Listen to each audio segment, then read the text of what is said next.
Hello, my friends. Excuse me, I'm just gonna hide this before we start the video. Yes, I wanted to tell you something. Actually, lately there's been a real increase in violence against people in France. It feels like crime is getting completely out of control. There are a few key elements that, when they appear in a society, show that we're on the verge of tipping into extreme violence.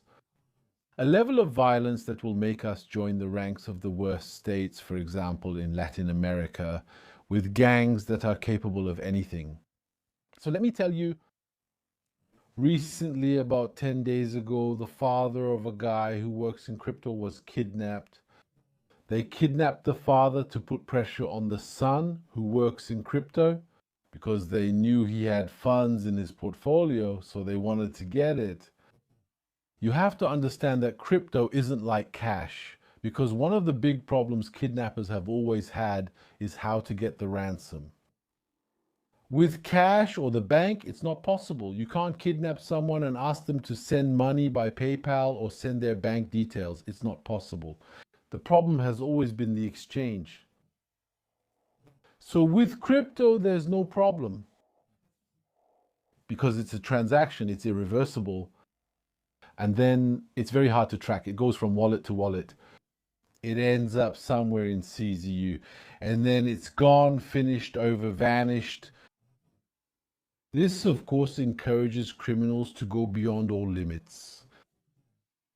So that happened. Thank you. Yesterday. Thank you. Another case, another file where they tried to kidnap two people. People connected again to crypto, people who are involved in crypto. They tried to kidnap them. They brought a van, probably a stolen van.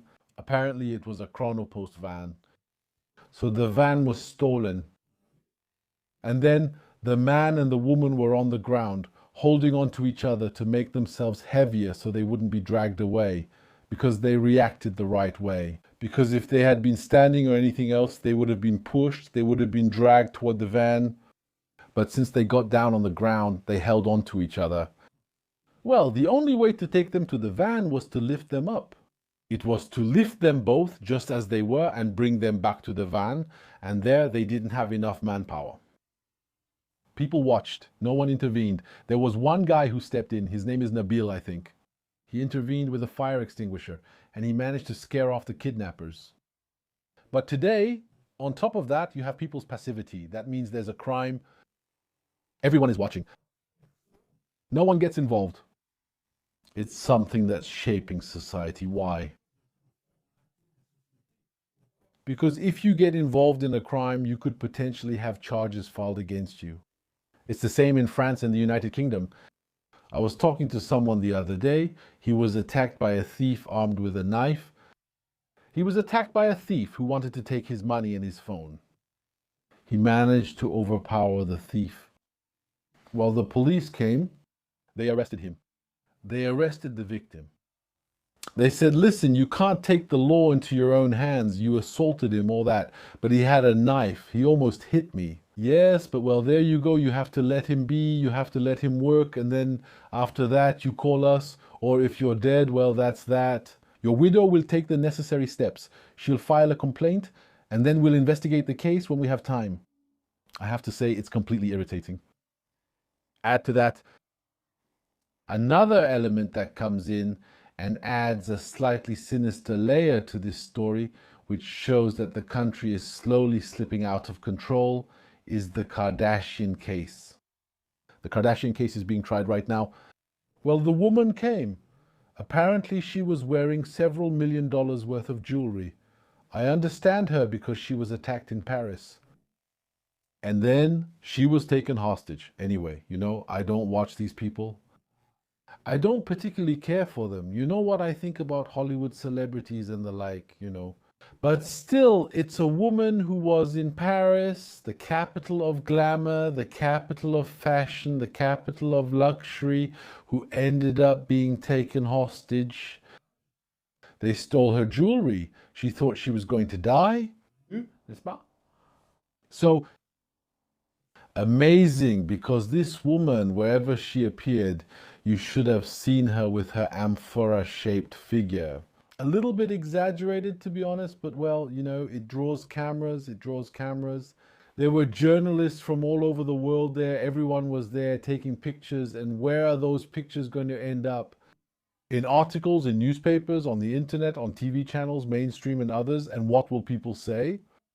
Kardashian was in Paris for her trial for the kidnapping case. And by the way, last week they kidnapped some people, and today they also tried to kidnap some people. They were on the ground screaming. The woman was pregnant and she screamed and all that. And then the kidnappers fled. Do you see the kind of reputation that creates? Do you know how important tourism is in France? I mean, I feel like the authorities, they don't think it's important at all. We've seen it. So the police, I don't want to hear that. The police are going to tell us, yeah, but anyway, we don't have the staff, we don't have the resources. We just need to be given the means and we'll do what's necessary. Do what's necessary for what? We saw them take necessary action during COVID. For one person sitting on a beach, they had no shortage of units they could send. A K9 unit, 2 squads of riot police, a helicopter, a missile launcher, a corvette. Well, they don't have that, the police, at least for now. But I mean, we saw what they were capable of doing, and today, suddenly now, there's no one left. There's also the justice system. It's true that there are plenty of cops who say, we don't have any love for thugs, criminals, all that. But it's useless to act because anyway, they end up being released. We're powerless. We're police, not the justice system. We bring people in, but they're released immediately. What can we do? So today we have unions in France, just like there are in the United Kingdom. The United Kingdom isn't even more advanced than France. They openly admit that they discriminate. They openly admit that they take ethnicity into account, that they consider gender identity, they consider people's backgrounds, all of that. Anyway, there are plenty of things they take into account, but the bottom line is the criminal will get out as quickly as possible. So what's really worrying is this escalation into horror. And today we have criminals who commit kidnappings. You know that in many jurisdictions in the United States, in some states, I don't know if it's still active or not, but in some states, the Lindbergh law, Lindbergh, he was a pilot who became famous because he was the first to cross the Atlantic in a single engine plane. So the guy, he crossed the Atlantic, he became famous, all that. So his story attracted a bit of attention from the wrong people. And someone tried to kidnap his child in order to make him pay a ransom. And so the guy who kidnapped the child, he put a ladder against the window, climbed up, and then apparently the child died, to tell you the truth. We might never really know the details, right? But the child was killed during the kidnapping. You see what I mean? It's once we have things like this, civil society, the justice system must respond firmly. The Lindbergh law, it's for people who kidnap. I think they were sentenced to death. You can be sentenced to death for kidnapping. That's how serious it is. I mean, right now, I feel like no one realizes how serious this is.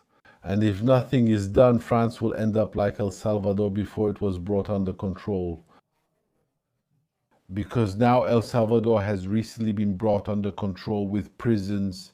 Today, I don't want to say they're models of human rights. These aren't prisons where you have tennis courts, tablets, televisions, and things like that. So it's clear. The guys in there, they're inside. They know they'll probably die behind those walls, and that humanity has already forgotten them. That they'll never get out, that their whole life, when they walk bent over with their heads down, their whole life until they die.